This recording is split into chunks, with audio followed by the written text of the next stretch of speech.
예수님은 우리를 구원하시기 위하여 이 땅에 오셨고 십자가 고난당하셨습니다.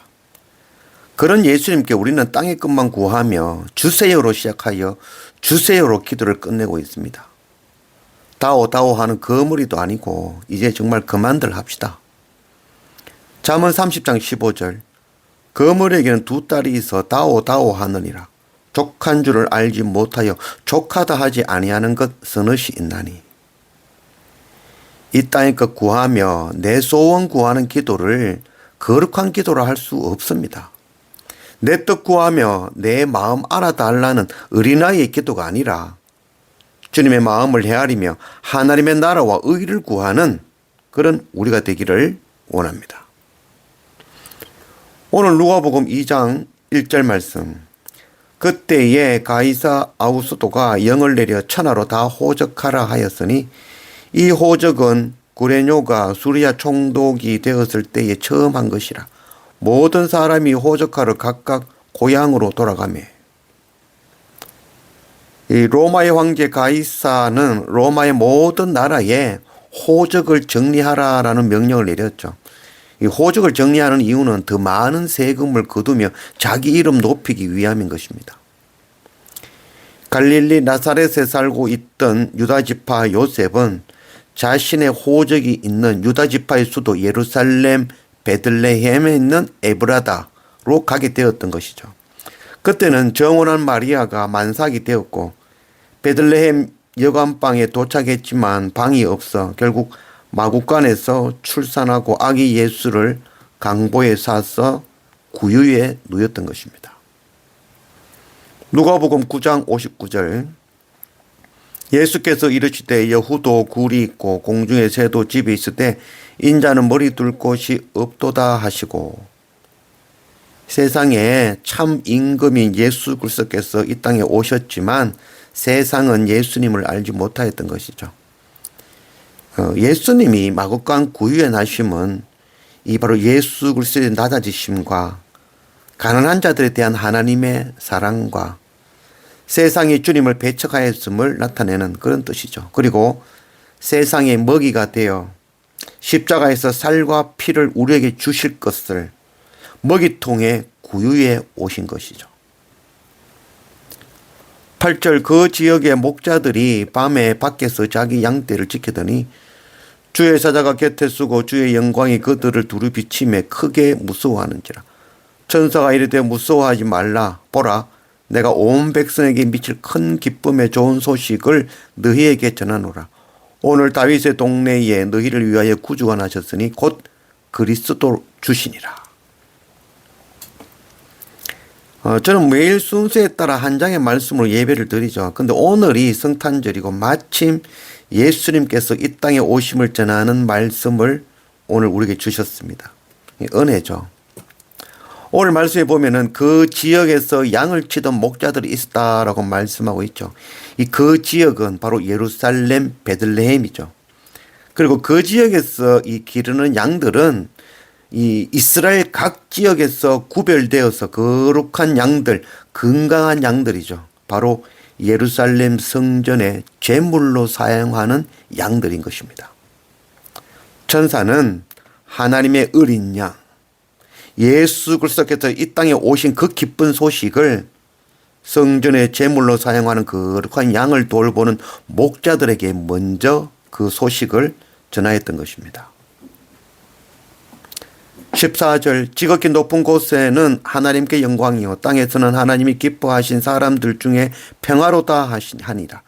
목자들은 자기들에게 이르던 바와 같이 듣고 본 그 모든 것으로 인하여 하나님께 영광을 돌리고 찬송하며 돌아가니라.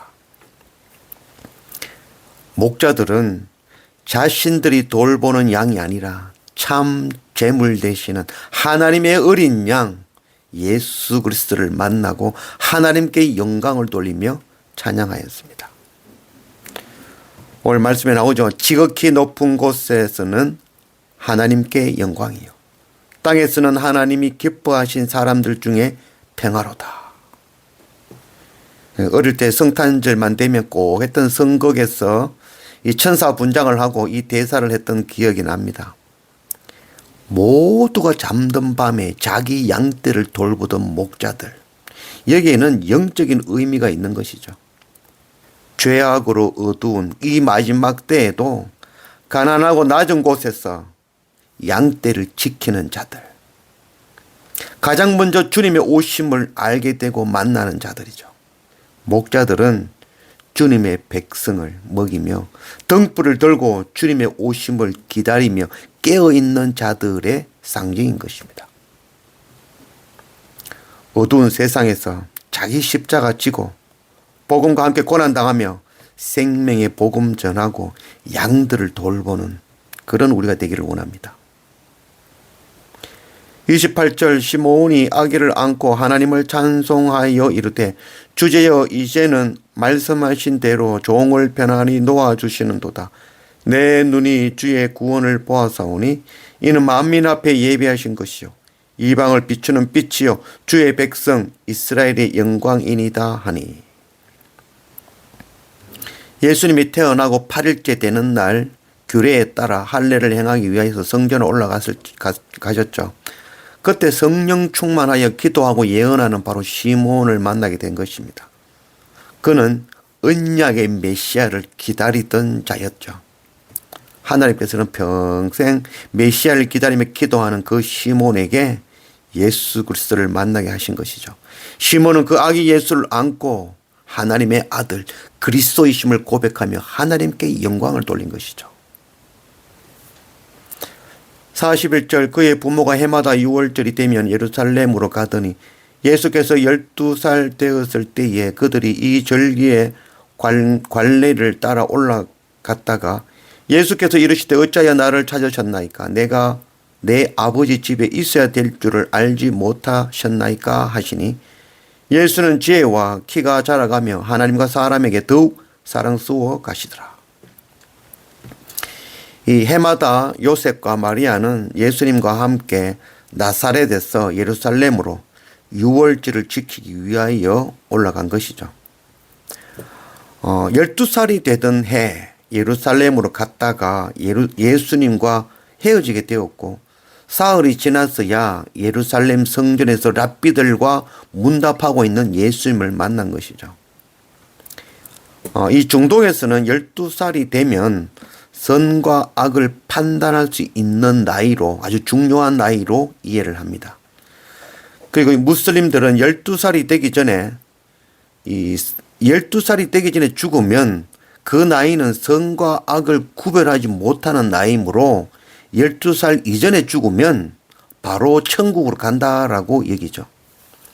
그러므로 12살 이전에는 죄도 인정하지 않지만 선행도 인정하지 않는 나이라고 이야기를 합니다. 하나님께서는 세상을 이처럼 사랑하시고 우리를 죄에서 구원하시기 위하여 하나님의 어린 양 독생자 예수 그리스도를 보내주셨습니다. 우리는 그 십자가 예수 그리스도를 믿음으로 영생을 얻었습니다. 우리에게 예수 그리스도를 보내주시고 영생을 주신 것은 이 땅에 구하며 이 땅에서 장수하고 성공하라는 것이 아니죠. 하나님의 나라와 의를 구하며 나를 구원하신 이 생명의 복음 전하고 가르치며 어두운 세상에서도 양들을 돌보라고 부르신 것입니다. 자기 십자가 지고 거친 덜에서 복음으로 양들을 양육하고 선교 사명 감당하는 그런 우리가 되기를 원합니다.